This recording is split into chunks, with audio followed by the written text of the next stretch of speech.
नमस्कार, मैं हूं अंजू पंकज। बहुत बहुत स्वागत है आप सबका। जब किसी टीवी डिबेट में कोई नेता, चाहे वो महिला हो या पुरुष हो, जब वो शामिल होते हैं, अपने घर से उस टीवी डिबेट शो में जुड़ते हैं, तो क्या प्रोटोकॉल होता है? तब ये प्रोटोकॉल होता है कि कैमरा टीम उस चैनल की उनके घर पर जाएगी। एक पर्टिकुलर जगह पर उनको बता दिया जाएगा कि आप यहाँ पर फ्रेम बना लीजिए, और गेस्ट वहां पर आकर बैठता है। जैसे गेस्ट उस शो से एग्जिट करता है, तो वहीं पर उस कैमरा को ऑफ कर दिया जाता है। ये प्रोटोकॉल है, इसे सारे चैनल फॉलो करते हैं। लेकिन बीजेपी प्रवक्ता शाजिया इल्मी के मामले में इस प्रोटोकॉल को फॉलो क्यों नहीं किया गया? शाजिया इल्मी राजदीप सरदेसाई, जो एजेंडाधारी पत्रकार हैं, एक बड़े न्यूज चैनल पर एंकर हैं और रात 9 बजे का शो करते हैं।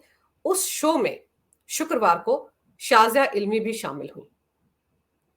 शो चल रहा था, डिबेट हो रहा था। अचानक से शाजिया इल्मी ने कहा कि वो अब इस शो में हिस्सा नहीं लेंगी और वो एग्जिट कर रही हैं। और जब वो एग्जिट कर रही थी, तो उसी वक्त कैमरा ऑफ हो जाना चाहिए था। लेकिन शाजिया इल्मी अपना माइक उतारती हैं, कैमरा ऑन रहता है। शाजिया इल्मी उस चेयर से उठकर अपने घर की तरफ जाती हैं, कैमरा उनको फॉलो करता है। कैमरा उसी फ्रेम पर बंद हो जाना चाहिए था जब शाजिया इल्मी ने कहा कि अब वो इस शो में पार्टिसिपेट नहीं कर रही है, एग्जिट कर रही हैं। कैमरा वहीं पर ऑफ हो जाना चाहिए था, लेकिन कैमरा ऑन रहता है। वो माइक उतार रही हैं, उसके बाद वो घर के अंदर जाती है, तो कैमरे की डायरेक्शन चेंज हो जाती है। आप समझ रहे हैं? मैं आपको वो वीडियो दिखाती हूं, फिर इस पर बात करते हैं। आप इस वीडियो को जरा गौर से देखिए। ये शाजिया इल्मी ने शो से एग्जिट करने का फैसला किया। ये देखिए, वो उठी है, कैमरा ऑन है। चलिए, कैमरे का फ्रेम बना हुआ है, कैमरा ऑन रह सकता है। कैमरा यहीं रहना चाहिए था, यहीं पर ऑफ हो जाना चाहिए था। लेकिन आप उस न्यूज चैनल के कैमरामैन को देखिए, उसने क्या किया। यहां कैमरा ऑन है, अभी भी ऑफ नहीं हुआ है। शाजिया इल्मी उठकर चली गई हैं, ये देखिए उठकर जा रही हैं शाजिया इल्मी, लेकिन कैमरा उनको फॉलो करता है। कैमरा को किसने उनकी तरफ कर दिया? कैमरे की डायरेक्शन किसने चेंज की? और इसके बाद शाजिया इल्मी ने उसको डांट लगाई। और जब आप इस तरह से किसी महिला के साथ व्यवहार करेंगे, तो फिर आपको सुनने को भी मिलेगा। शाजिया इल्मी ने कैमरामैन को डांट लगाई कि तुमने ये क्यों किया? तुमने कैमरा को ऑफ करना था। और उसके बाद वो वहां से चला जाता। लेकिन शाजिया इल्मी अपने जगह से उठती हैं, उसके बाद वो दूसरी तरफ जाती हैं, तो कैमरा का डायरेक्शन चेंज कर दिया जाता है। किसके कहने पर कैमरे का डायरेक्शन चेंज किया गया? क्योंकि कैमरामैन जब भी इस तरह के डिबेट शो के लिए जाते हैं, लाइव किसी गेस्ट को डिबेट शो के साथ जोड़ने के लिए, तो वो अपने पीसीआर के साथ इन टच होते हैं, उनको वहां से डायरेक्शंस मिलती हैं। ऐसा नहीं है कि कैमरामैन वहां खड़ा है और उसको पता ही नहीं कि स्टूडियो में क्या हो रहा है। उसको डायरेक्शंस मिलती हैं, पीसीआर से वो कनेक्टेड रहता है। तो क्या ये माना जाए कि किसी ने उसको इंस्ट्रक्शन दिया कि वो फॉलो करे घर के अंदर क्या कर रही है अब शाजिया इल्मी? सवाल ये है। और इसी को लेकर अब बवाल मचा हुआ है। अब आप देखिए, सोशल मीडिया पर इस वीडियो को शेयर करके राजदीप सरदेसाई भी बड़ी सफाई पेश कर रहे हैं। लेकिन सवाल ये है कि शाजिया इल्मी जब फ्रेम से उठ गई, चेयर से उठ गई, फ्रेम से बाहर चली गई, तो वहीं पर कैमरा ऑफ क्यों नहीं हुआ? और अगर ऑफ नहीं भी हुआ, तो कैमरा वहीं उसी डायरेक्शन में रहना चाहिए था। बहुत सारे टीवी डिबेट्स में हम देखते हैं, गेस्ट नाराज होकर चले जाते हैं, उठ जाते हैं, लेकिन कैमरा स्टिल रहता है, उसी फ्रेम में रहता है। कैमरा टिल्ट नहीं होता, कैमरे की डायरेक्शन चेंज नहीं होती, कैमरा गेस्ट को के पीछे पीछे पैन नहीं करता है, गेस्ट को फॉलो नहीं करता है, उसी फ्रेम में रहता है। कितनी बार डिबेट शो में देखा गया है, गेस्ट उठ के चले जाते हैं, खाली कुर्सी दिख रही है तो दिख रही है, उसके बाद खाली कुर्सी को ही हटा दिया जाता है। लेकिन यहां पर शाजिया इल्मी के मामले में ऐसा क्यों हुआ? सवाल ये है। और इसी मामले पर राजदीप सरदेसाई सोशल मीडिया पर यही वीडियो शेयर कर करके सफाइयां दे रहे हैं।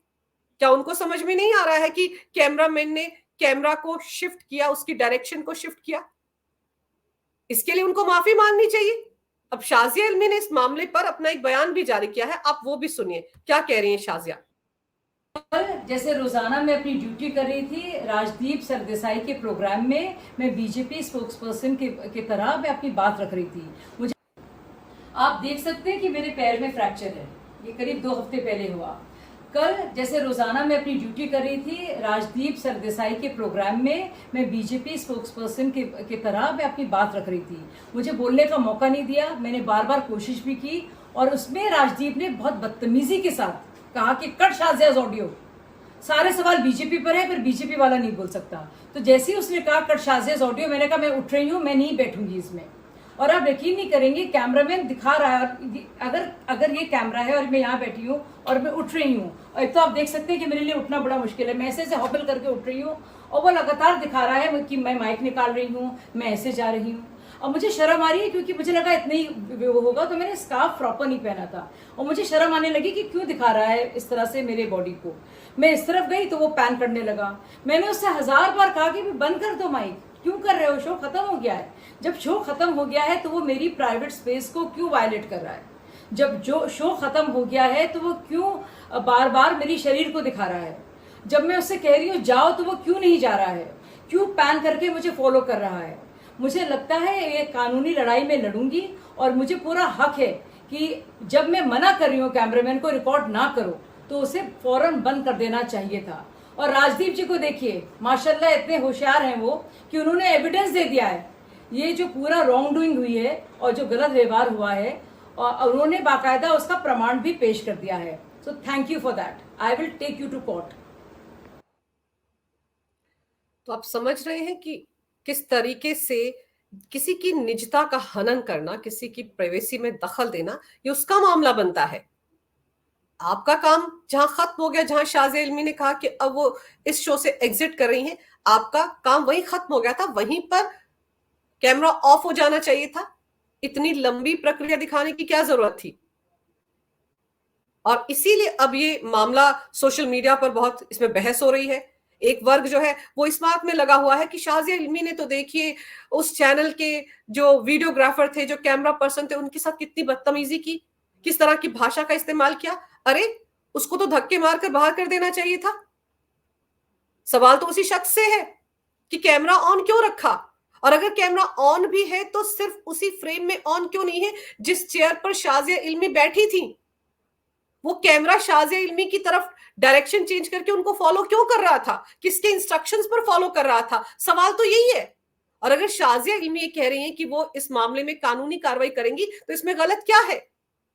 जो लोग ये कह रहे हैं कि शाज़िया इल्मी ने गालियां निकाली, तो और वो क्या करती, और क्या करती। अगर कोई मेरे घर में घुस के आ जाए, इस तरह से गेस्ट में बनकर बैठी हूं और वो मुझे फॉलो करे, तो वो क्या, मैं क्या करूंगी उसके साथ। और कोई और गेस्ट, जितने लोग बहसबाजी कर रहे हैं, क्या उन्होंने टीवी डिबेट शो नहीं देखे हैं कि जब कोई गेस्ट इस तरह से एग्जिट करता है तो फ्रेम स्टैटिक रहता है, उसी जगह पर रहता है, उसी चेयर की तरफ रहता है जहां पर वो गेस्ट बैठा होता है।